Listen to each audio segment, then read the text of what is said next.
Hallelujah. प्रभू उठला आहे. प्रभू उठला आहे. आज किती जणांचा विश्वास आहे की प्रभू उठला आहे? हालेलुया. आपण आनंदात आहोत का? प्रियानो, आपण पाहतो आज पुनरुत्थान दिन. प्रभू येशूचा पुनरुत्थान. प्रभू येशू मेला, इतकंच नाही तर मरणातून तिसऱ्या दिवशी पुन्हा जिवंत झाला. यालाच पुनरुत्थान दिवस असं म्हटलेलं आहे. हालेलुया. आपण पाहतो प्रियानो, जगामध्ये अनेक संत महात्मे होऊन गेले, अनेक मोठे मोठे लोक होऊन गेले, है ना. प्रत्येकाची जयंती आपण साजरी करतो. अनेक लोक आले, अनेक चांगलं चांगलं कार्य करून गेले, त्यांची जयंती आपण साजरी करतो. त्यांनी मेले, त्याची पुण्यतिथी पण देखील आपण साजरी करतो ना. जयंती करतो, पुण्यतिथी करतो. पुनरुत्थान कोणाचं करतो का आपण साजरं? हालेलुया. आपण पुनरुत्थान एकाच करतो, ते म्हणजे प्रभू येशू. हालेलुया. प्रभू येशू ह्या जगामध्ये आला, आमच्यासाठी त्याने प्राण देऊन तो मरण पावला. इतकंच नाही तर मरणातून पुन्हा तिसऱ्या दिवशी काय झालेला आहे? जिवंत झालेला आहे. हालेलुया. आणि म्हणूनच प्रभू येशू मेलेला इतकाच राहिला नाही, तो पुनरुत्थित झाला. मरणावर त्याने विजय मिळवला. आणि म्हणूनच प्रभू येशूच्या नावामध्ये मोठं सामर्थ्य आहे. आणि म्हणूनच त्या नावामध्ये सामर्थ्य असल्यामुळे अनेक रोग बरे होतात, अनेक अशुद्ध आत्मे निघून जातात, अनेक आमचे अडलेले कामं ठीक होतात, आमचं कर्ज निघून जातं, आमचे आजार निघून जातात. त्याचं कारण एकच आहे की प्रभू येशू जिवंत झालेला देव आहे. हालेलुया. हालेलुया. आपण पाहतो शुक्रवारी आपण उत्तम शुक्रवार साजरा केला आहे ना. प्रभू येशूने वधस्तंभावर आपला प्राण दिला, याची आम्ही आठवण केली. आणि त्यानंतर आपण पाहतो उत्तम शुक्रवारी प्रभू येशूला वधस्तंभावर दिल्यानंतर प्रभू येशू त्या ठिकाणी मरण पावलेला आहे. मरण पावल्यानंतर सर्व लोक त्या ठिकाणी होते. रोमी लोकांनी त्याला मारलेलं आहे वधस्तंभावर. त्यानंतर संध्याकाळ झालेली आहे आणि शास्त्र कसा होता की संध्याकाळी रात्रीच्या समयाला कोणालाही वधस्तंभावर ठेवायचं नाही, त्या ठिकाणावर उतरून घ्यायचं असं शास्त्रलेख होता. त्यामुळं एक शिष्य होता येशूचा, त्याचं नाव होतं अरिमथाईकर योसेफ. हा गुप्त शिष्य होता आणि तो धनवान असा होता. आणि त्याने पिलाताकडे जाऊन विनंती केली की प्रभू येशू शरीर मला पाहिजे. जे वधस्तंभावर शरीर होतं, लटकत होतं, प्रभू येशू त्या ठिकाणी मेलेला होता. आणि त्या अरिमथाईकर योसेफने येशूचं शरीर घेतलेलं आहे. पिलाताने आज्ञा दिली की जा, त्याला घेऊन जा म्हणून येशूचं शरीर. आणि त्याने खाली उतरवलेलं आहे त्यांनी. आणि अजून एक शिष्य होता गुप्त शिष्य, त्याचं नाव होतं निकोदेमस. हालेलुया. आणि हे दोन शिष्याने प्रभू शरीर काढलेलं आहे, खाली स्वच्छ तागाच्या कपड्यामध्ये गुंडाळलेला आहे. आणि हा जो योसेफ होता ना, अरिमथाईकर योसेफ, पूर्वीच्या काळी कसं असायचं प्रियांनो, जे लोक होते ना ते आपली कबर मरणाच्या आधी स्वतःच खोदून ठेवायचे, म्हणजे त्यांनी मेल्यावर त्याच्यामध्ये त्यांना ठेवता येईल. तर हा जो धनवान वंश होता अरिमथाईकर योसेफ, त्याने आपली कबर खोदून ठेवली होती आधीच. जेव्हा मी मरण त्यावेळेस त्या कबरेमध्ये काय करा, मला ठेवा. परंतु ज्यावेळेस त्याने येशूचं शरीर त्या ठिकाणाहून काढून घेतलं, त्यावेळेस वचन सांगतं त्याने ते नव्या आपल्या कोऱ्या खोदलेल्या कबरेमध्ये येशूचं शरीर ठेवलेलं आहे. हालेलुया. या ठिकाणी शास्त्रलेख पूर्ण झालेला आहे प्रियांनो. आपण वचन वाचूया. यशायाचा 53 अध्याय आणि वचन 9 काय सांगतं पहा. यशाया 53 आणि 9 वचन काय सांगतं. त्याची कबर दुर्जनांच्या कबरेमध्ये नेमली होती. त्याची कबर म्हणजे कोणाची? येशूची कबर दुर्जनांच्या कबरेमध्ये नेमली होती. आणि तो मेल्यावर धनवानाची कबर त्याला प्राप्त झाली. हालेलुया. हे भविष्यवाणी 650 वर्ष येशूच्या मरणाच्या 650 वर्ष आधी यशायाने करून ठेवलेली होती. त्याची कबर दुर्जनांच्या कबरेमध्ये. तो मरताना पण कोणामध्ये होता? 2 चोरांमध्ये, दुर्जनांमध्ये त्याला मरण आलं. त्याची कबर देखील दुर्जनांमध्येच. आता हा मेल्यानंतर त्याला कुठं पुरणार? त्या चोरांसाठीच पुरणार होते, त्या दुर्जनांबरोबरच पुरणार होते. परंतु वचन या ठिकाणी भविष्यवाणी पूर्ण झाली. त्याची कबर दुर्जनांच्या कबरामध्ये नेमली होती, परंतु तो मेल्यावर धनवानाची कबर त्यास प्राप्त झाली. हा धनवान कोण आहे? हा अरिमथाईकर योसेफ. हालेलुया. आणि प्रियांनो, येशू ख्रिस्त मरणाच्या अगोदर 3 भविष्यवाणी त्याने आपल्या मरणासंबंधी केल्या होत्या. आपण जर वचन पाहिलं मत्तई शुभवर्तमान याचा 34वा अध्याय 30, 31 आणि 32 जर आपण वचन वाचलं तर काय सांगतं पहा. मत्तई 26, 30, 31 आणि 32. नंतर गीत गाऊन ते जैतुनाच्या डोंगरावर नंतर निघून गेले तेव्हा येशू त्यास म्हणाला, तेव्हा येशू त्यास म्हणाला, तुम्ही सर्व ह्याच रात्री तुम्ही सर्व ह्याच रात्री माझ्याविषयी अडखळाल. माझ्याविषयी अडखळाल. कारण असा शास्त्रलेख आहे की असा शास्त्रलेख आहे की मी मेंढपाळाला मारीन मी मेंढपाळाला मारीन आणि आणि कळपातल्या मेंढरांची दाणादाण होईल. कळपातल्या मेंढरांची दाणादाण होईल. परंतु मी उठवला गेल्यानंतर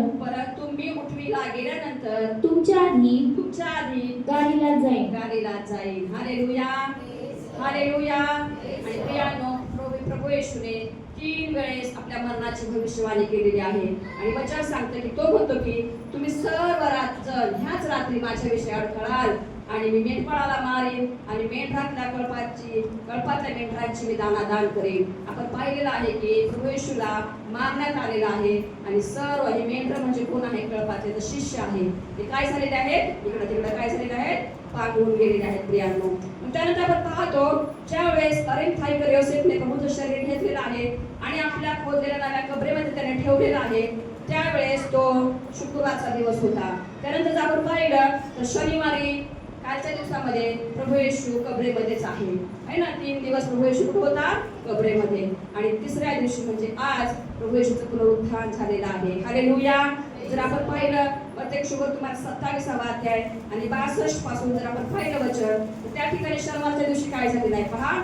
पण तेथे 27, 62 दुसऱ्या दिवशी म्हणजे शनिवारी, शुक्रवारी प्रभू येशू मरण पावला आणि दुसऱ्या दिवशी म्हणजे शनिवारी म्हणजे तयारीनंतरच्या दिवशी मुख्य याजक व परुषी पिलाताकडे जमून म्हणाले, महाराज तो ठीक जिवंत असता. तो ठग म्हणजे एक फसवणारा. ते प्रभू येशूला काय म्हणत आहेत? काय शब्द वापरत आहेत? ते लोक गेलेले आहेत. कोण? मुख्य याजक आणि परुषी. पिलात जो राजा आहे त्याच्याकडे गेलेले आहेत आणि काय म्हणत आहेत पहा. महाराज तो ठग जिवंत असता 3 दिवसानंतर मी उठेन असे म्हणाला होता. ह्याची आम्हाला आठवण आहे. म्हणून तिसऱ्या दिवसापर्यंत म्हणजे आजच्या दिवसापर्यंत कबरीचा बंदोबस्त करण्यास सांगावे. कबरेचा बंदोबस्त करावयास सांगावे. नाहीतर कदाचित त्याचे शिष्य येऊन त्याला चोरून नेतील व तो मेलेल्यातून उठला आहे असे सांगतील. मग शेवटली फसवत पहिल्यापेक्षा वाईट होईल. पिलात त्यास म्हणाला, तुमच्याजवळ पहारा आहे. जा तुमच्याने होईल तसा बंदोबस्त करा. मग पहारा बरोबर घेऊन ते गेले आणि त्यांनी धोंडीवर शिक्कामोर्तब करून कबरीचा बंदोबस्त केला. ह्या ठिकाणी आपण पाहतो प्रियानो, ज्या वेळेस प्रभू येशू दुसऱ्या दिवशी शनिवारच्या दिवशी कबरेमध्ये आहेत तरी ह्या लोकांना शांती नाही. त्यांना माहित होतं जो येशू ह्या जगामध्ये असताना अनेक चमत्कार केलेले आहेत. त्यांचा विश्वास होता कारण प्रभू येशूने भविष्यवाणी केली त्यांना माहित होती. त्यांनी ऐकले देखील असं कदाचित शास्त्री, परुषी आणि वडील याजक. आणि त्यांनी म्हणले जात आहेत पिलात राजाकडे आणि त्याला म्हणले की महाराज आम्हाला ठाऊक आहे, आम्ही असं ऐकलंय की तो जो ठग आहे, जो फसवणारा आहे, येशूला ते फसवणारा म्हणत आहे, तो असं म्हणायचा की मी तिसऱ्या दिवशी परत उठणार आहे. तर तुम्ही काय करा? कबरेचा बंदोबस्त करा. कारण त्याचे शिष्य जे आहेत ते चोरून त्याचे शरीर घेऊन जातील आणि तो उठला आहे असं सांगतील. आणि पिलात त्यास म्हणतो की जा तुम्हाला पाहिजे तसा बंदोबस्त करा. आणि ते गेलेले आहेत. त्यांनी मोठी धोंड त्या कबरेवर त्यांनी लावली जी कोणाला सुद्धा काढता येणार नाही. आणि त्याच्यावर त्यांनी काय केलेलं आहे? शिक्कामोर्तब, त्या सरकारचा शिक्कामोर्तब असल्यानंतर कोणाला सुद्धा ती उघडता येणार नाही यासाठी त्यांनी बंदोबस्त केलेला आहे प्रियानो. परंतु प्रभूला ती कबर थांबवू शकली का प्रियानो? नाही. हालेलुया. प्रभूला त्या कुसावरचे 3 खिळे थांबवू शकले नाही. प्रभूला आपल्या डोक्यातल्या काट्यांचा मुकुट थांबवू शकला नाही. प्रभूला ती कबर देखील थांबवू शकली नाही. हालेलुया. आणि आमचा प्रभू येशू तिसऱ्या दिवशी पुनरुत्थित झालेला आहे. Hallelujah, hallelujah. रोज आज पुनरुत्थान दिवस आपण आज साजरा करत आहोत. त्याची आठवण आपण आज करत आहोत प्रियांनो. हालेलुया. आणि म्हणून आपण सर्वजण ह्यासाठी प्रभू येशूने आम्हाला कशासाठी प्रभू येशू पुनरुत्थित झाला?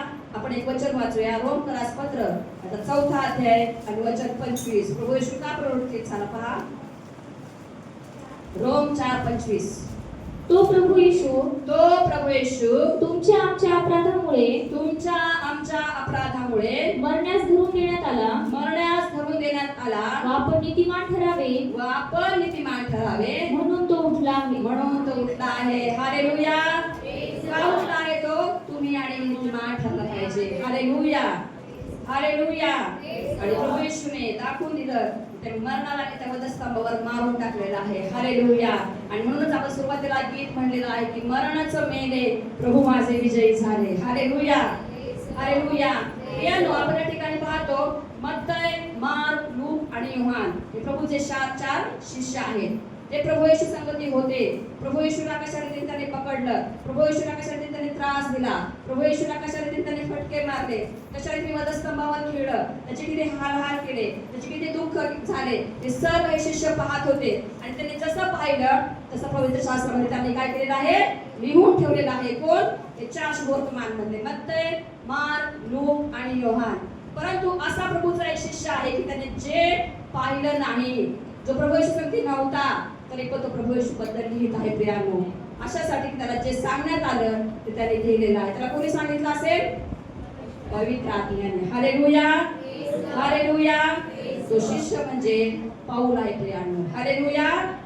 हालेलुया. आपण पाहूया पाऊल खूप सुंदर लिहिलं बघा आपण रोगठावाविषयी. त्याने तर प्रभू येशू संगती नव्हता, त्याने प्रभूचं मरण देखील पाहिलेलं नाही, त्याने प्रभू येशूच्या काही सुद्धा गोष्टी अनुभवल्या नाहीत, परंतु तो ह्या ठिकाणी लिहित आहे. पहा कोरिन्थरास पहिले पत्राचे 15वा अध्याय. कोरिन्थरास पहिले पत्राचे 15वा अध्याय वचन 3 काय सांगतो? 3 पासून पुढे आपण वाचू. कारण मला जे सांगण्यात आले कारण मला जे सांगण्यात आले. त्याने म्हणला नाही की मी असं असं पाहिलं, त्याने असं एकदम ठोकपणे सांगत नाही की मला मी पाहिलं त्या ठिकाणी मी होतो, परंतु तो म्हणतो की जे मला सांगण्यात आले. कोणाकडून सांगण्यात आलेलं आहे? पवित्र आत्मा त्याला सांगत आहे. हालेलुया. कारण जे मला सांगण्यात आले कारण मला जे सांगण्यात आले ते मी तुम्हाला सांगून टाकले. जे मी तुम्हाला सांगून टाकले त्यापैकी मुख्य हे की शास्त्राप्रमाणे म्हणजे भविष्यवाणी होते की तो तुमच्यासाठी मरण पावणार. प्रभू येशूला आमच्या यशाच्या पुस्तकामध्ये आपण वाचतो ना, शास्त्राप्रमाणे ख्रिस्त तुमच्या आमच्या पापाबद्दल मरण पावला. ख्रिस्त तुमच्या आमच्या पापाबद्दल मरण पावला. तो पुरला गेला. शास्त्राप्रमाणे तिसऱ्या दिवशी त्याला पुन्हा उठवण्यात आले. आणि तो केफाला म्हणजे पेत्राला बरं का, तो पेत्राला मग 12 जणांना दिसला. त्यानंतर तो एकदम 500 पेक्षा अधिक बंधूंना दिसला. त्यातील बहुतेक आजपर्यंत हयात म्हणजे जिवंत आहेत आणि कित्येक महानिद्रा घेत आहेत. त्यानंतर तो याकोबाला मग सर्व प्रेषितांना दिसला. आणि जणू काय पाऊल काय सुंदर ठिकाणी पहा. आणि जणू काय अकाली जन्मलेला म्हणजे मी आत्ताच कुटुंबामध्ये आलेलो आहोत. अकाली जन्मलेला जो मी त्या मलाही सर्वांच्या शेवटी दिसला. हालेलुया. Praise the Lord. आणि पाहिलं प्रभूला आपण कसं पाहिलं? आपल्या आध्यात्मिक नेत्राने पाहिले. हालेलुया. हालेलुया. पाहणारे विश्वास ठेवत नव्हते, पाहणारे प्रभू पासून पळून गेले, पण तो जण पाहता होता त्या ठिकाणी लिहित आहे की जो अकाली जन्मलेला त्या सर्वांच्या शेवटी तुम्हाला दिसलेला आहे. हालेलुया. हालेलुया. आणि पुढे तो म्हणतो 12 वर्षापासून आता ख्रिस्त मेलेल्यातून उठविला गेला आहे अशी त्याच्याविषयी घोषणा होत आहे. तर मेलेल्यांचे पुनरुत्थान नाही असे तुमच्यापैकी कित्येक जण म्हणतात. हे कसे? त्यावेळेस सदुकी परुषी जे लोक होते नाही प्रभू येशूला न मानणारे, ते म्हणायचे पुनरुत्थान नाही, ते पुनरुत्थानावर विश्वास ठेवत नव्हते प्रियांनो. आणि हा पाऊल म्हणतो की तुमच्यापैकी कित्येक जण म्हणतात की पुनरुत्थान नाही. तर हे कसे?